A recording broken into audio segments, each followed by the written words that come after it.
Hello friends. तो कैसे हैं आप लोग? बढ़िया, एकदम बहुत अच्छे। तो इसी बात पे निकाल लीजिए कॉपी, पेन और बुक्स और हेडिंग लगा लीजिए शॉक। आज इस वीडियो में हम पढ़ेंगे शॉक के बारे में, मतलब कि कौन सी ड्रग हम शॉक की कंडीशन में देते हैं। उन ड्रग्स के बारे में आज हम लोग पढ़ेंगे। उससे पहले, उस ड्रग को पढ़ने से पहले आपको शॉक के टाइप्स पता होने चाहिए, क्योंकि तभी आपको पता चलेगा कि कौन सी ड्रग हमें किस टाइप के शॉक में देनी है।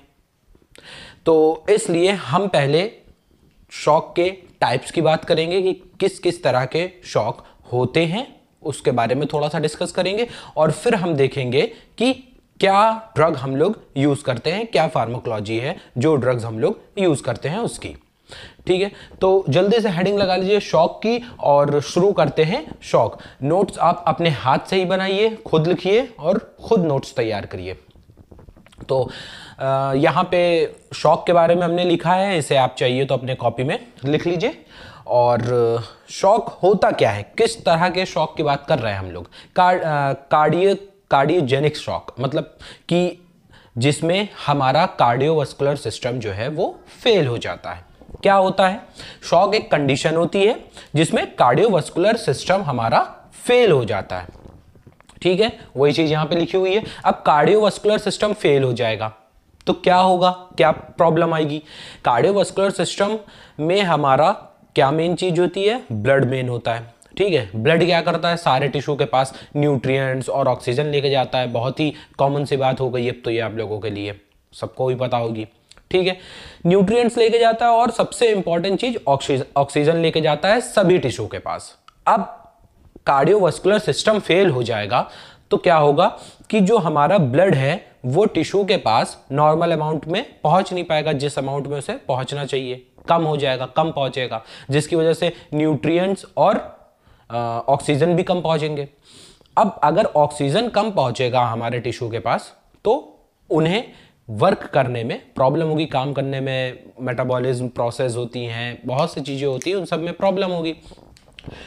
तो जिसकी वजह से क्या होता है? शॉक। और इस शॉक को अगर आपने ठीक टाइम पे ट्रीट नहीं किया, ठीक ट्रीटमेंट नहीं दिया, तो ये डेंजरस हो सकता है और हम अपने पेशेंट को खो सकते हैं। हमारा पेशेंट जो है उसकी डेथ हो सकती है। ठीक है, तो ये थी शॉक की डेफिनेशन, यहाँ पे लिखी हुई है, आप चाहिए तो लिख लीजिए। शॉक में क्या होता है? ये एक कंडीशन होती है जिसमें कार्डियोवास्कुलर सिस्टम हमारा फेल हो जाता है, जिसकी वजह से हमारा जो एडिक्वेट अमाउंट में ब्लड हमारे टिश्यू को नहीं मिल पाता है। ठीक है, तो ये चीज होती है शॉक में। अब शॉक के टाइप्स, अलग अलग बुक्स में अलग अलग टाइप से शॉक लिखा होता है, हम आपको सभी के बारे में बताएंगे। मेनली 4 तरह के शॉक हैं और उसके अंदर भी कुछ चीज़ें हम लोग डिस्कस करेंगे जो कि उसके सब टाइप्स होंगे शॉक के। तो सबसे पहला शॉक जो है वो है हमारा नंबर 1,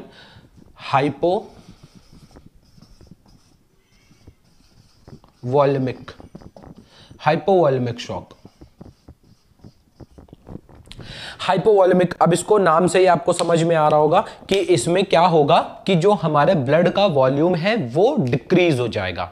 ब्लड लॉस हो, वाटर लॉस हो, ठीक है, इन सब की वजह से क्या होता है? हाइपोवॉल्यूमिक शॉक होता है। या फिर प्लाज्मा लॉस हो। प्लाज्मा लॉस कैसे होगा? बर्न की कंडीशन में, ठीक है, जो पेशेंट है वो जल जाए अगर, तो प्लाज्मा लॉस होता है। ठीक है, डायरिया, वॉमिटिंग हो गया तो क्या होगा? वाटर लॉस होगा। ठीक है, या फिर हेमरेज हो गया तो हेमरेज में क्या होता है? इंटरनल और एक्सटर्नल दोनों ही क्या होगा? ब्लड लॉस होगा। तो ये चीज पता है। तो हाइपोवॉल्यूमिक शॉक होता है ऐसी कंडीशन में। जो वॉल्यूम होता है हमारी बॉडी में ब्लड का, वो ब्लड का वॉल्यूम होता है 5 लीटर। ठीक है, 5 लीटर ब्लड होता है। अब क्या होता है कि हाइपोवॉल्यूमिक में जो ये वॉल्यूम है, ये वॉल्यूम डिक्रीज हो जाता है। ठीक है, मान लीजिए कि अब ये डिक्रीज होके हो गया है हमारा 3 लीटर्स या 2 लीटर्स। ठीक है, 5 लीटर से कम हो गया है।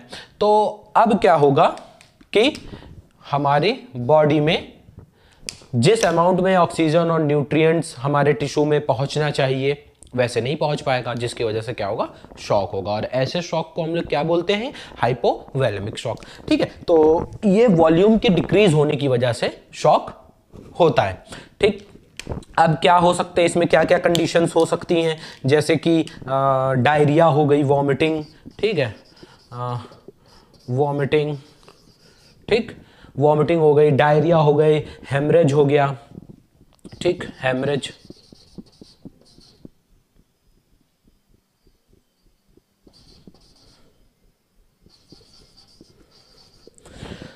वॉमिटिंग, हेमरेज, ठीक है। उसके बाद क्या है, डायरिया।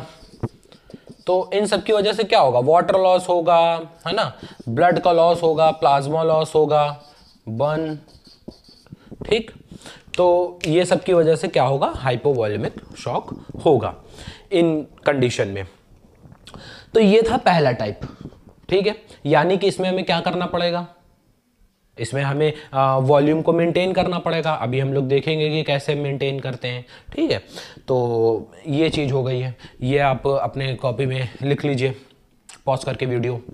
और हम चलते हैं अपने दूसरे टाइप की तरफ, जो सेकंड टाइप हमारा शॉक होता है उसकी तरफ, ठीक है। तो हमारा सेकंड टाइप का जो शॉक है वो कैसा है, कार्डियोजेनिक शॉक है, ठीक है। सेकंड टाइप ये है कार्डियोजेनिक शॉक।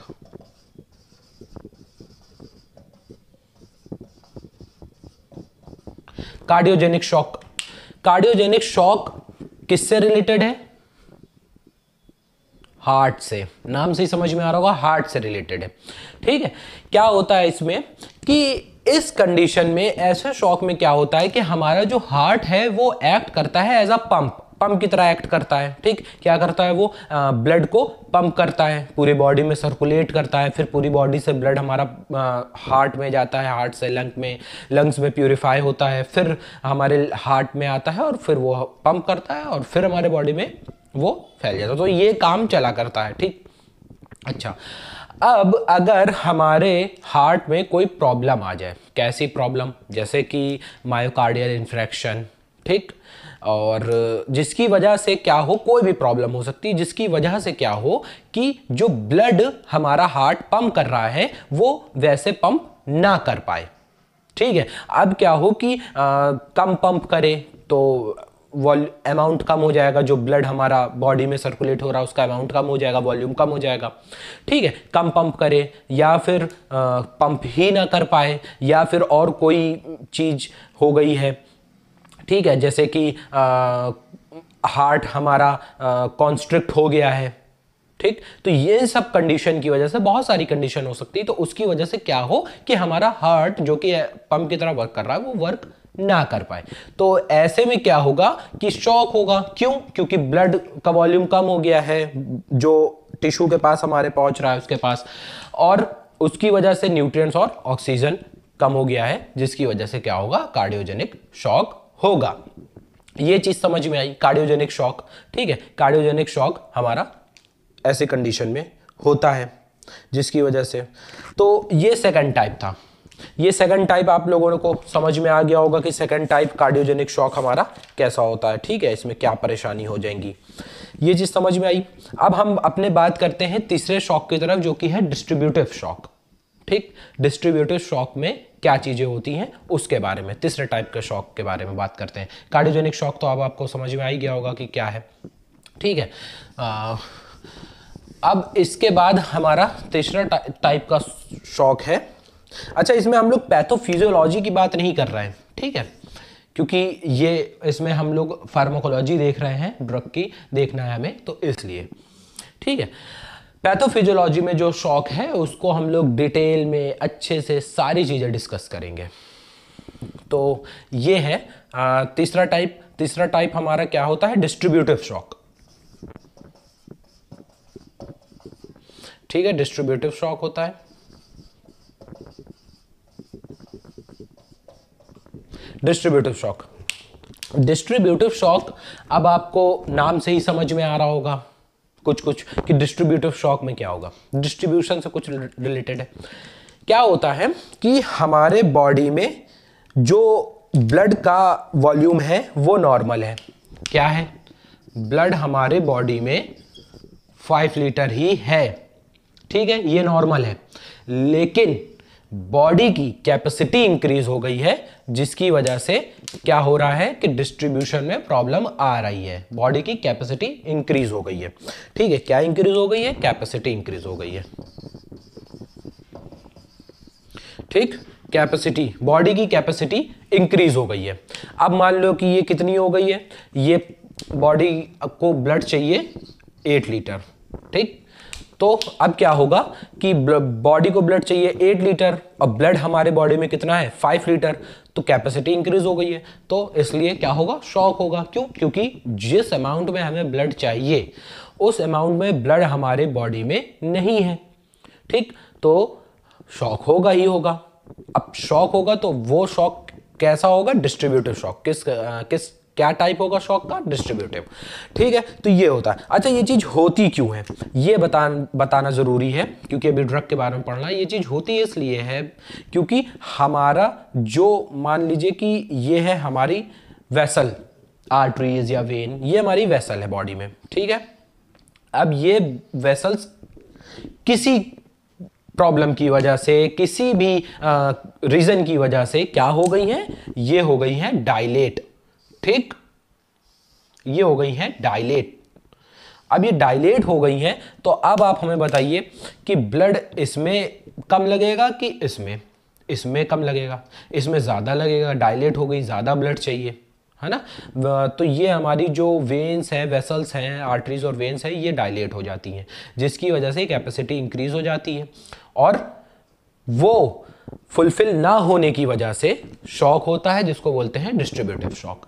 तो ये चीज समझ में आई कि डिस्ट्रीब्यूटिव शॉक में क्या प्रॉब्लम होती है, ठीक है। अब इसके सब टाइप्स हैं, ठीक, जो कि आपको बुक्स में अलग अलग लिखे हुए भी मिल सकते हैं। अब इसके सब टाइप्स क्या हैं, पहला है न्यूरोजेनिक शॉक, ठीक, न्यूरोजेनिक शॉक। अब आप बताइए कि न्यूरोजेनिक शॉक जो है वो किससे रिलेटेड होगा, नर्वस सिस्टम से, न्यूरॉन से, इससे रिलेटेड होगा, है ना, रिलेटेड होगा। तो इस कंडीशन में क्या होता है कि मान लीजिए कि कोई प्रॉब्लम आ गई है हमारे मेडुला में, ठीक है, कोई प्रॉब्लम आ गई है मेडुला में। नंबर 1 प्रॉब्लम कहां पे आ गई है,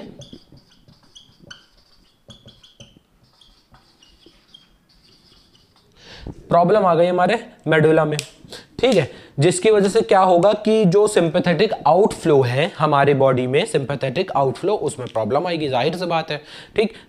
तो मेडुला में कोई प्रॉब्लम आ गई या फिर एक्सीडेंट हो गया जिसकी वजह से आपकी स्पाइनल कॉर्ड वो बहुत ज्यादा डैमेज हो गई है, ठीक है, स्पाइनल कॉर्ड डैमेज हो गई बहुत ज्यादा, तो उसकी वजह से न्यूरोजेनिक शॉक होगा।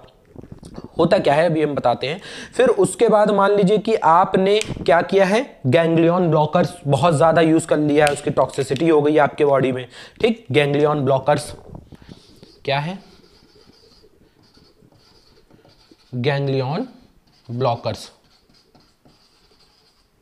ठीक है, गैंग्लियन ब्लॉकर्स की टॉक्सिसिटी हो गई है आपकी, गैंग्लिया को उसने ब्लॉक कर दिया है। अब गैंग्लिया ब्लॉक हो गया है तो क्या होगा कि सिंपैथेटिक जो नर्व एंडिंग है वहां से हमारा एपिनेफ्रिन, नॉरएपिनेफ्रिन रिलीज नहीं हो पाएंगे, ठीक है, रिलीज नहीं हो पाएंगे तो क्या होगा कि हमारी जो आर्टरीज है, वेन्स है, ठीक, ये डायलेट हो जाएंगी सबसे पहली चीज, ठीक, उसके रिलीज ना होने की वजह से ये डायलेट होंगी, पहली चीज। दूसरी चीज कि हमारे हार्ट पे इफेक्ट पड़ेगा, क्या, हार्ट रेट डिक्रीज हो जाएगा, कॉन्ट्रैक्टिलिटी डिक्रीज हो जाएगी, है ना, ये सारी चीजें डिक्रीज हो जाएंगी। तो गैंग्लियन ब्लॉकर्स की वजह से प्रॉब्लम हो सकती है, ठीक है। या फिर आपने वैसोडाइलेटर बहुत ज्यादा यूज कर लिया, उसकी टॉक्सिसिटी हो गई है, तो उसकी वजह से क्या होगा कि वेसल्स डायलेट हो जाएंगी, ठीक। तो ये सारी चीजें आती है हमारे न्यूरोजेनिक शॉक में, ठीक है। क्या आएगा, वैसोडाइलेटर की टॉक्सिसिटी हो गई है,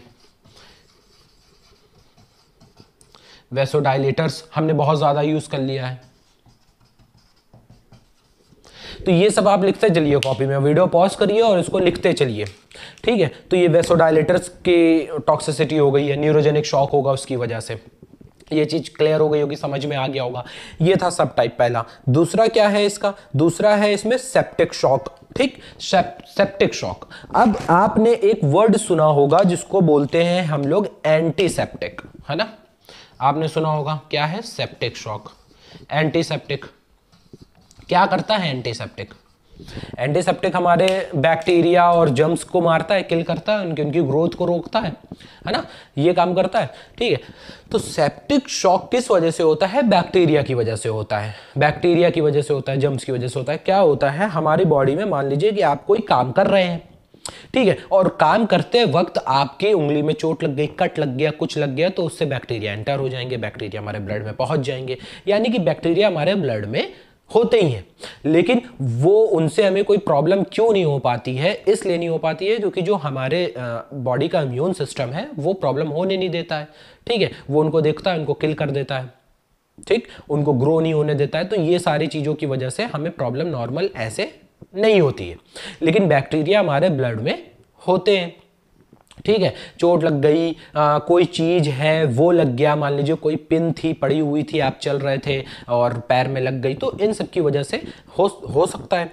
ठीक, अब क्या होगा कि सेप्टिक शॉक में क्या होता है? सेप्टिक शॉक कब होता है? कि जब बहुत सारे बैक्टीरिया और एंडोटॉक्सिन आपके ब्लड में हो जाते हैं, बहुत सारे बैक्टीरिया या एंडोटॉक्सिन आपके ब्लड में हो जाते हैं। ठीक है, तो उसकी वजह से क्या होता है? उसकी वजह से वो स्टिमुलेट करते हैं एंडोथेलियम सेल को। ठीक है, एंडोथेलियम सेल को वो स्टिमुलेट करते हैं। अब एंडोथेलियम सेल हमारे बॉडी में क्या करेंगे? एंडोथेलियम सेल को ये स्टिमुलेट कर देंगे। ठीक, तो ये क्या करेंगे? एंडोथेलियम सेल और व्हाइट ब्लड सेल, दोनों को, एंडोथेलियम सेल और व्हाइट ब्लड सेल को स्टिमुलेट कर देंगे, इन दोनों को।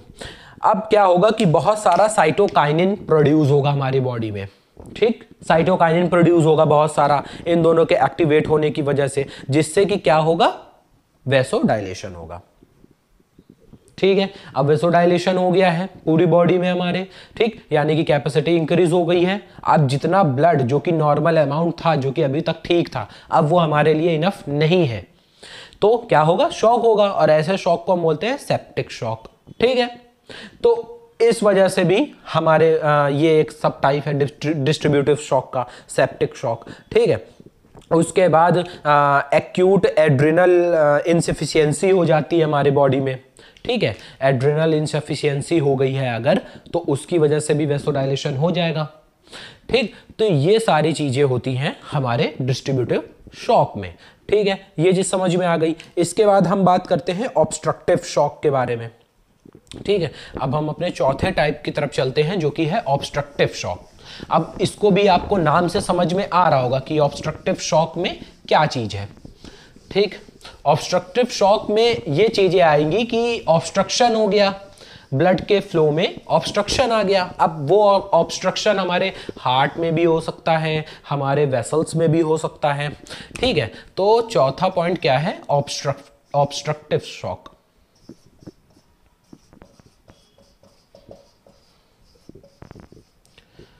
ऑब्स्ट्रक्टिव शॉक, ठीक है। अब ये ऑब्स्ट्रक्टिव शॉक हमारे बॉडी में कैसे होगा? यानी कि जो ब्लड का फ्लो है, ब्लड का वॉल्यूम 5 लीटर पूरा है, ठीक है, 5 लीटर पूरा है। कैपेसिटी हमारे बॉडी की वो भी 5 लीटर्स की है। ठीक, ये है ब्लड वॉल्यूम, ठीक है, और ये क्या है? कैपेसिटी। ये दोनों ही नॉर्मल है हमारे बॉडी में, ब्लड वॉल्यूम भी 5 लीटर, कैपेसिटी भी 5 लीटर्स। अब क्या प्रॉब्लम आ गई? अब प्रॉब्लम ये आ गई कि कोई ऑब्स्ट्रक्शन है किसके? ब्लड के फ्लो में।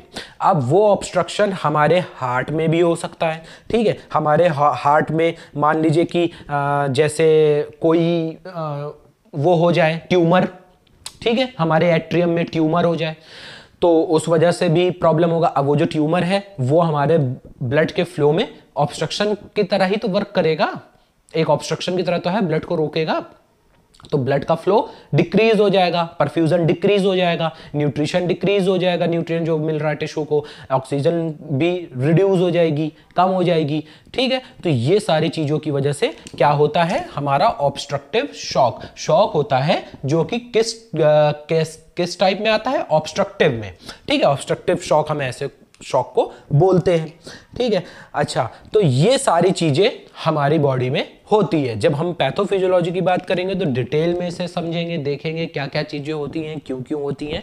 ठीक है, अभी के लिए इतना इनफ है। तो ये सारी चीजें हमारी बॉडी में होती हैं। हो गई, आप लोगों ने लिख भी ली होगी, ठीक है, या फिर समझ लिया होगा, इजी है, कोई ऐसी वो नहीं है। अब जो हम मेन बात आपको बताने जा रहे हैं, इसे आप अपने कॉपी में जरूर लिखिएगा और अच्छे से समझिएगा, क्योंकि ये मेन है। अभी तक जो हम लोगों ने पढ़ा है उससे चीजें क्या हो रही हैं वो हम लोग देखने जा रहे हैं। सबसे पहले देखिए क्या होता है हमारी बॉडी में। हमारी बॉडी में हो गया ब्लड वॉल्यूम डिक्रीज। हमारे बॉडी में ब्लड वॉल्यूम डिक्रीज हो गया। क्यों डिक्रीज हुआ है? बहुत सारे रीजन अभी हम लोग ने डिस्कस करे थे। ठीक है, हेमरेज हो गया है, या फिर डायरिया है, वॉमिटिंग हो रही है बहुत ज़्यादा, ठीक है, या बर्न के केस में प्लाज्मा लॉस होता है। तो इस वजह से क्या होगा कि ब्लड वॉल्यूम डिक्रीज हो जाएगा। ठीक है, अब ब्लड वॉल्यूम डिक्रीज होने के बाद क्या होगा कि हमारे वीनस रिटर्न डिक्रीज हो जाएगा, है ना, वीनस रिटर्न डिक्रीज हो जाएगा, वीनस रिटर्न डिक्रीज हो जाएगा,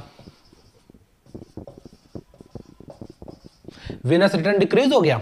अब देखिए वीनस रिटर्न डिक्रीज होने की वजह से क्या होगा, ब्लड वॉल्यूम डिक्रीज हुआ है, जिसकी वजह से अब जब ब्लड बॉडी के अंदर कम हो गया है बॉडी में, तो वो हार्ट में जो वापस रिटर्न होके हार्ट में जा रहा है वेन्स के थ्रू, जिसको हम बोलते हैं वेनस रिटर्न। वेन्स के थ्रू जो ब्लड वापस हार्ट में रिटर्न होता है, रिटर्न बैक होता है, वापस जाता है, उसी को बोलते हैं वेनस रिटर्न। तो जब बॉडी में ब्लड कम हो गया है तो वेनस रिटर्न कम हो ही जाएगा। इसमें तो कोई रॉकेट साइंस नहीं है ना। वेनस रिटर्न कम हो जाएगा तो उसकी वजह से क्या कम होगा, कार्डियक आउटपुट कम हो जाएगा। कार्डियक आउटपुट कम होगा। क्यों कम होगा कार्डियक आउटपुट? वेनस रिटर्न कम हो गया है, यानी कि हार्ट में ब्लड कम पहुंच रहा है। तो अब जब ब्लड कम पहुंच रहा है तो कम ब्लड हार्ट से निकलेगा भी। तो जब आप कोई चीज कम डाल रहे हैं किसी चीज में, तो अगर उससे निकालेंगे तो कम ही तो निकलेगी, ज्यादा तो बढ़ के निकलेगी नहीं। तो कार्डियक आउटपुट कम हो जाएगा। कार्डियक आउटपुट कम हो गया। ठीक है, कार्डियक आउटपुट कम होने की वजह से क्या हुआ कि ब्लड फ्लो डिक्रीज हो गया। ब्लड फ्लो डिक्रीज हो गया। ठीक है, ब्लड फ्लो डिक्रीज होने की वजह से क्या होगा, सप्लाई ऑक्सीजन की वो डिक्रीज होगी। ब्लड ही तो लेके जा रहा था, ब्लड न्यूट्रिएंट्स और ऑक्सीजन लेके जा रहा था। ठीक है, तो सप्लाई डिक्रीज हो जाएगी। सप्लाई किसकी डिक्रीज हो जाएगी? ऑक्सीजन की। सप्लाई ऑफ ऑक्सीजन डिक्रीज हो जाएगा, है ना। सप्लाई ऑफ ऑक्सीजन डिक्रीज होने की वजह से क्या होता है, हाइपोक्सिया होती है। हाइपोक्सिया होती है, और अगर वो हाइपोक्सिया आपने ट्रीट नहीं किया तो हो जाएगा एनॉक्सिया। मतलब कि हाइपोक्सिया का मतलब ये है कि जो नॉर्मल अमाउंट हमारे टिश्यू में ऑक्सीजन का होना चाहिए उससे वो रिड्यूस हो गया, कम हो गया, उसे बोलते हैं हाइपोक्सिया।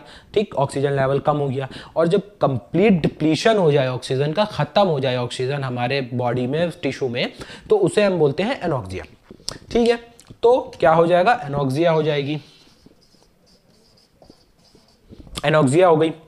एनॉक्सिया होने की वजह से क्या होगा, इन्फ्लामेटरी मैकेनिज्म हमारे बॉडी में एक्टिवेट हो जाएंगे। ठीक है, ये हो जाएगा, इसको हम इधर बनाते हैं।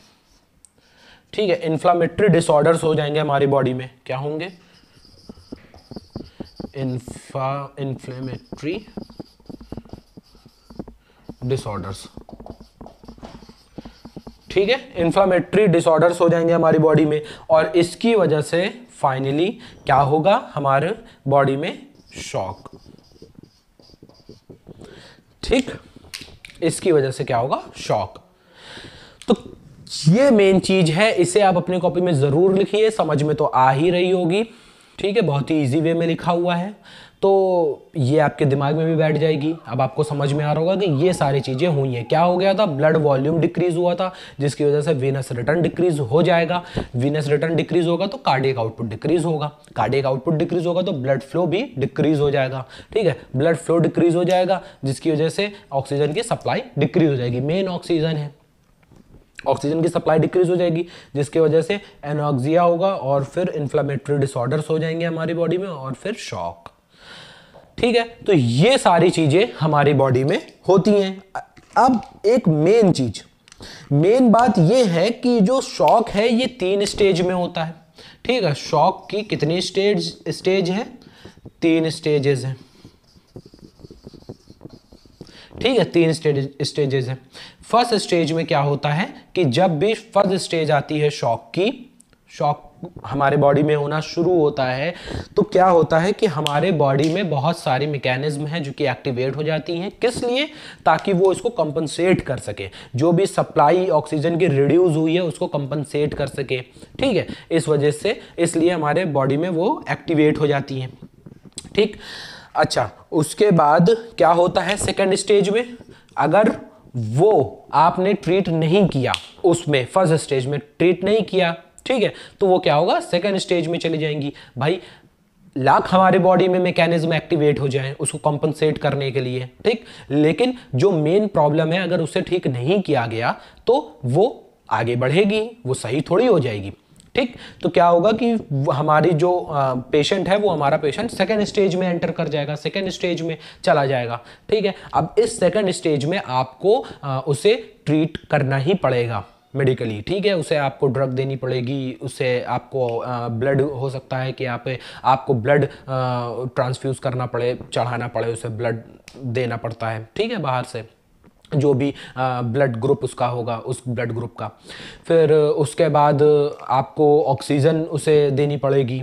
ठीक है, तो ये सारी चीज़ें आपको करना पड़ेगा सेकेंड स्टेज में। अगर इसमें भी देरी हो जाती है, पेशेंट को हॉस्पिटल नहीं पहुंच पाया, ठीक है, तो देर हो जाएगी। ठीक है, ये नहीं कर पाया तो वो चला जाएगा थर्ड स्टेज में, और ये स्टेज जो होती है वो इरिवर्सिबल स्टेज होती है, मतलब कि अब पेशेंट की डेथ होनी ही है।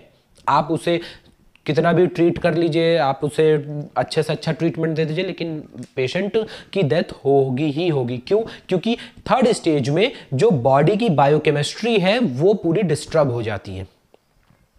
ठीक है, जैसी बायोकेमिस्ट्री हमारी बॉडी की एक नॉर्मल पर्सन में होती है उससे बिल्कुल ही वो चेंज हो जाती है। ठीक है, जो चीज़ें नहीं होनी चाहिए वो सारी चीज़ें होने लगती हैं। तो इस वजह से क्या होता है कि हमारे पेशेंट की डेथ हो जाती है।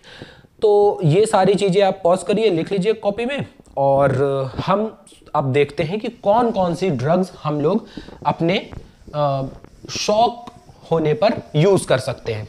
ठीक है, कौन कौन सी ड्रग्स हम लोग यूज़ करेंगे। अब आप लोगों को ये चीज़ कुछ थोड़ा बहुत तो समझ में आ रहा होगा टाइप्स पढ़ के, और ये जो फ्लो चार्ट था ये देख के कि हमारी बॉडी में एक्चुअली हो क्या रहा है जिसकी वजह से प्रॉब्लम हो रही है, जिसकी वजह से शॉक हो रहा है। तो अगर वो प्रॉब्लम आप ठीक कर दें तो बस कोई परेशानी नहीं है, सब कुछ ठीक हो जाएगा, है ना। तो देखिए, सबसे पहली जो ड्रग हम पढ़ने जा रहे हैं वो सबसे पहली ड्रग ये है सिम्पैथोमाइमेटिक। ठीक है, सबसे पहली ड्रग कौन सी है?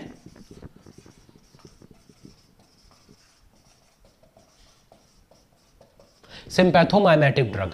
ठीक है, हम लोग क्या पढ़ रहे हैं? ड्रग्स पढ़ रहे हैं। कौन सी ड्रग्स हम लोग यूज करते हैं? ठीक है, सिम्पैथोमाइमेटिक। अब सिम्पैथोमाइमेटिक ड्रग हमारे बॉडी में क्या करती है? सिंपैथेटिक एक्टिविटी को एक्टिवेट कर देती है, इंक्रीज कर देती है। सिंपैथेटिक एक्टिविटी इंक्रीज हो जाती है हमारी बॉडी में। ठीक है, ये ड्रग। अच्छा, ये ड्रग कौन सी है? इसमें एक ड्रग है एड्रेनलिन। एड्रेनलिन, ठीक है, एड्रेनलिन। और भी बहुत सी ड्रग है, आप बुक्स में देख रहे होंगे अपने। ठीक है, तो वो आप लोग याद कर लीजिएगा नाम। ठीक, तो एड्रेनलिन है। ये क्या करती है एड्रेनलिन? एड्रेनलिन हमारी बॉडी में सबसे पहले तो हार्ट रेट इंक्रीज करती है। कैसे हार्ट रेट इंक्रीज करती है?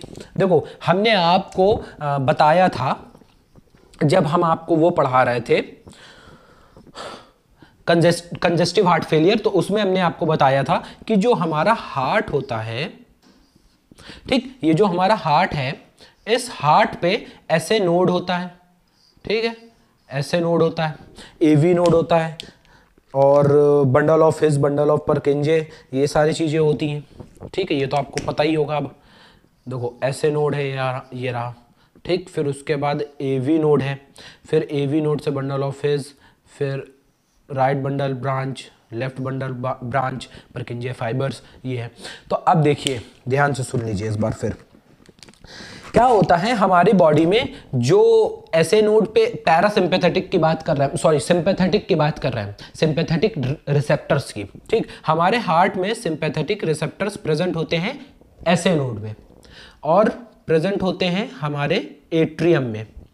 ठीक है, यहाँ पे प्रेजेंट होते हैं। उसके बाद प्रेजेंट होते हैं हमारे एवी नोड में, ठीक। उसके बाद प्रेजेंट होते हैं हमारे पर्किंजे फाइबर्स में, और उसके बाद प्रेजेंट होते हैं मायोकार्डियम सेल में। इतनी जगह प्रेजेंट होते हैं सिंपैथेटिक रिसेप्टर्स, ठीक है। सिंपैथेटिक नर्वस सिस्टम के जो रिसेप्टर्स अल्फा बीटा, ये जो बीटा रिसेप्टर्स हैं वो प्रेजेंट होते हैं। पैरासिम्पैथेटिक के जो रिसेप्टर्स हैं वो हम रेड कलर से बना रहे हैं, ठीक है। वो कहाँ प्रेजेंट होते हैं? वो प्रेजेंट होते हैं एसए नोड, एवी नोड, और बहुत ही कम रिसेप्टर्स होते हैं एट्रियम में, और बिल्कुल भी कहाँ प्रेजेंट नहीं होते हैं? वेंट्रिकल्स में, ठीक है। तो ये होता है। तो क्या होता है जब हमारी बॉडी में सिंपैथेटिक एक्टिविटी इंक्रीज होती है तो वो एसए नोड को एक्टिवेट करती है, एट्रियम, वेंट्रिकल, एवी नोड, पूरे हार्ट को स्टिमुलेट करती है। तो अब क्या होगा? एसए नोड एक्टिवेट होगा तो हमारी बॉडी में क्या इंक्रीज होगी? हमारे बॉडी में क्या इंक्रीज होगी? हमारी बॉडी में इंक्रीज होगी आइनोट्रोपिक होता है ना इफेक्ट, आइनोट्रोपिक, क्रोनोट्रोपिक, ठीक। तो हमारे बॉडी में क्या इंक्रीज हो जाएगी? कॉन्ट्रैक्टिलिटी इंक्रीज हो जाएगी, हार्ट रेट इंक्रीज होगा। जब एसए नोड स्टिमुलेट होगा तो क्या इंक्रीज हो जाएगा? हार्ट रेट इंक्रीज हो जाएगा, ठीक है। हार्ट रेट इंक्रीज होगा। फिर उसके बाद ये एट्रियम और वेंट्रिकल, इसमें कॉन्ट्रैक्टिलिटी इंक्रीज हो जाएगी, ठीक। कॉन्ट्रैक्टिलिटी इंक्रीज हो जाएगी, ठीक है। उसके बाद एवी नोड क्या करता है? कंडक्शन करवाता है, ठीक। कंडक्शन करवाता है ना हमारे इलेक्ट्रिक करंट का, ठीक है। तो कंडक्शन इंक्रीज हो जाएगा, ठीक है। तो ये देखिए पूरा हमारे हार्ट में क्या क्या इफेक्ट पड़ता है जब हम लोग यूज करते हैं एड्रेनालिन को। हार्ट रेट इंक्रीज हो गया, कॉन्ट्रैक्टिलिटी इंक्रीज हो गई, कंडक्शन इंक्रीज हो गया। मतलब कि ये ड्रग हम लोग किस में यूज कर सकते हैं? कार्डियोजेनिक शॉक में यूज कर सकते हैं। क्या हो रहा था? जिसमें कि हार्ट हमारा जो कि पंप की तरह एक्ट करता है वो फेल हो गया था, वो उस तरह एक्ट कर नहीं पा रहा था, ठीक है। तो उसकी एक्टिविटी को बढ़ाने के लिए हम लोग एड्रेनालिन यूज कर सकते हैं, है ना। ये सारे काम होते हैं। तो अब ये चीज आपको समझ में आ रही होगी, ठीक। ये सारी चीज हो गई। उसके बाद क्या होता है? ब्लड वेसल्स पे, ब्लड वेसल्स हमारी कॉन्स्ट्रिक्ट हो जाती हैं। क्या होती हैं? कॉन्स्ट्रिक्ट हो जाती हैं ब्लड वेसल्स, ठीक है। तो यानी कि अगर ब्लड वेसल्स डायलेट हो गई हैं तो उन्हें कॉन्स्ट्रिक्ट करें। हाइपोवॉलेमिक डिस्ट्रीब्यूटिव शॉक में क्या हो रहा था? ब्लड वेसल्स डायलेट हो गई थी, ठीक है। तो इसलिए उसको कॉन्स्ट्रिक्ट करने के लिए हम लोगों ने एड्रेनालिन का यूज कर सकते हैं, ठीक। ब्लड वेसल्स कॉन्स्ट्रिक्ट हो जाएंगी हमारी। ये चीज समझ में आया? तो सिंपैथोमिमेटिक का हम लोग काम ये कर सकते हैं। और क्या होता है? ब्लड वेसल्स कॉन्स्ट्रिक्ट हो जाती हैं, ठीक। वेजो कॉन्स्ट्रिक्शन,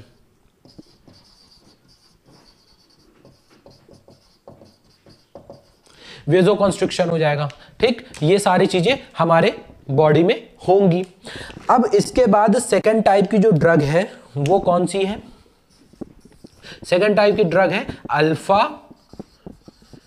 एड्रीनो रिसेप्टर्स ब्लॉकर्स,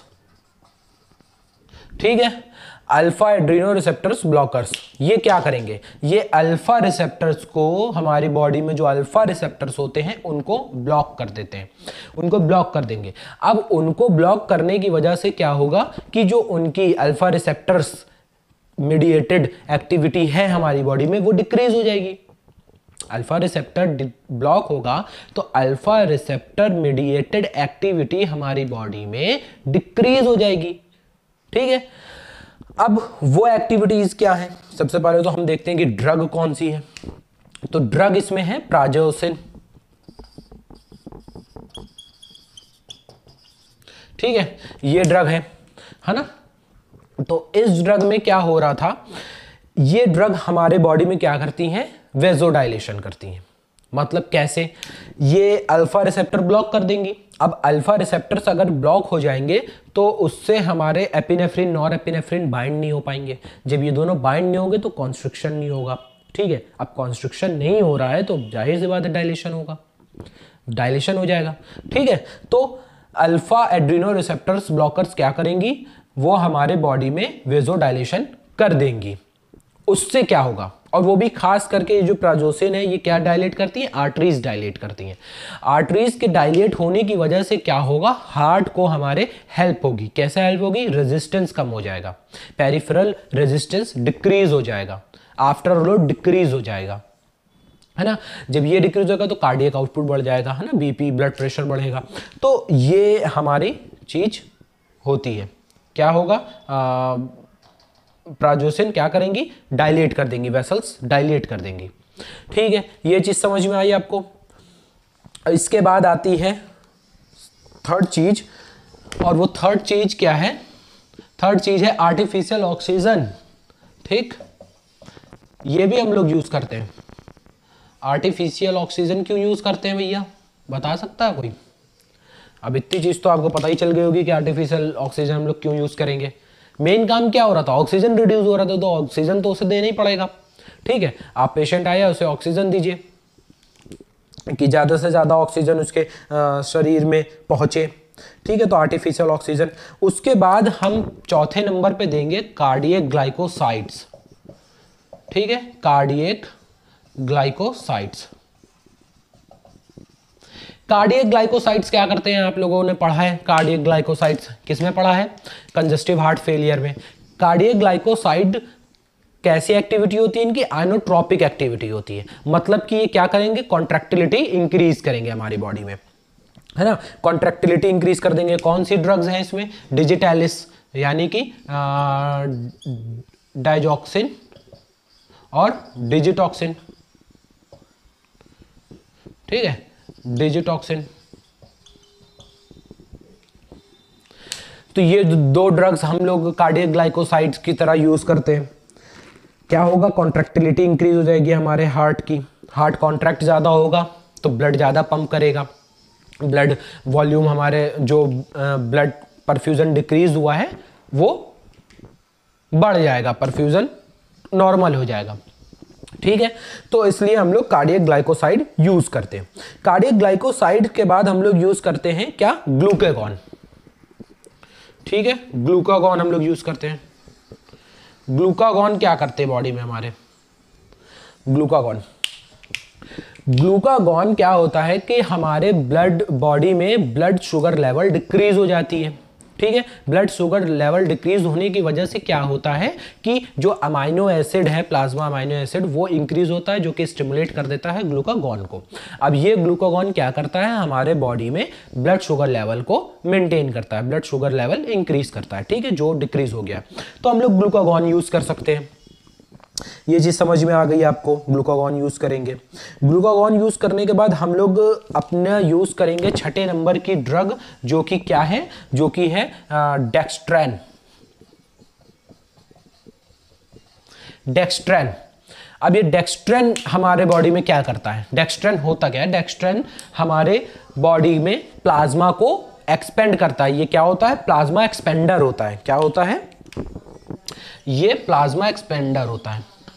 ठीक है, प्लाज्मा एक्सपेंडर्स है डेक्स्ट्रैन। ठीक, ये प्लाज्मा को एक्सपेंड करेगा। कौन कौन से होते हैं, डेक्स्ट्रैन 70 और डेक्स्ट्रैन 40।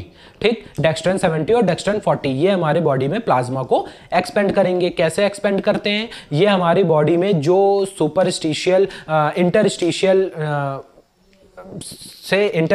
स्पेस से फ्लूइड को क्या करेंगे, विड्रॉ करेंगे, निकालेंगे और हमारे कार्डियोवास्कुलर में मिलाएंगे। ठीक है, जिसकी वजह से क्या होगा, प्लाज्मा हमारे बॉडी में इंक्रीज होगा। ठीक है, प्लाज्मा एक्सपेंड होगा। तो ये डेक्स्ट्रैन हमारे बॉडी में करते हैं, तो हम लोग डेक्स्ट्रैन यूज करते हैं। इसके बाद हम लोग क्या यूज कर सकते हैं, इसके बाद हम लोग यूज कर सकते हैं वेसोडाइलेटर्स। ठीक है, वेसोडाइलेटर्स यूज कर सकते हैं। वेसोडाइलेटर्स तो आपको पता ही है क्या करेंगे, वेसल्स डायलेट कर देंगे, आर्टरीज और वेन्स को डायलेट कर देंगे, है ना। वेसोडाइलेटर्स क्या करते हैं, आर्टरीज और वेन्स को डायलेट कर देते हैं। ठीक, अब इसमें क्या होगा, इसमें आर्टरीज को जो डायलेट करते हैं वो क्या होते हैं, हाइड्रोलाजीन। वो क्या करते हैं, आर्टरीज को डायलेट कर देती हैं। आर्टरीज को डायलेट करेंगे तो क्या फायदा होगा हमें फायदा ये होगा कि जो आफ्टर लोड है वो डिक्रीज हो जाएगा, जिसकी वजह से जो परफ्यूजन डिक्रीज हुआ था वो इंक्रीज हो जाएगा, परफ्यूजन इंक्रीज हो जाएगा, है ना। तो वेसोडाइलेटर्स हम लोग यूज कर सकते हैं, हाइड्रोलाजीन। ठीक, जो कि क्या करती हैं, आर्टरीज को डायलेट करती हैं। और वेन्स को डायलेट करना होगा तो आइसोसोर्बाइड डाइनाइट्रेट हम लोग यूज करते हैं। तो वेसोडाइलेटर्स हम लोग यूज कर लें। ठीक है, नाम तो अब आप लोग पढ़ ही लेंगे बुक में अपने और भी। ठीक, क्या कर लें, हाइड्रोलाजीन। ठीक, हाइड्रोलाजीन। तो ये सारी ड्रग्स जो आपने देखी अभी यहाँ पे, ये ड्रग हम लोग यूज करते हैं अपने शॉक की कंडीशन में। जिस पेशेंट को भी शॉक हुआ है उसमें हम लोग इन चीजों को यूज करते हैं ताकि उसे बचाया जाए। और याद रखिए कि सेकेंड स्टेज में पेशेंट अगर पहुंच गया है तो जितनी जल्दी से जल्दी हो सके उसको ट्रीटमेंट देना पड़ेगा। ठीक है, अगर वो थर्ड स्टेज में चला गया तो बायोकेमिस्ट्री डिस्टर्ब होने की वजह से, चेंज होने की वजह से उससे बचाना इम्पॉसिबल है, फिर आप उससे बचा नहीं पाएंगे। तो ये था शॉक में, बहुत ही छोटा सा टॉपिक था, आप लोगों को समझ में आ गया होगा। देखिए पूरा वीडियो और नोट्स खुद अपने हाथ से बनाइए और पढ़ते रहिए। Thank you.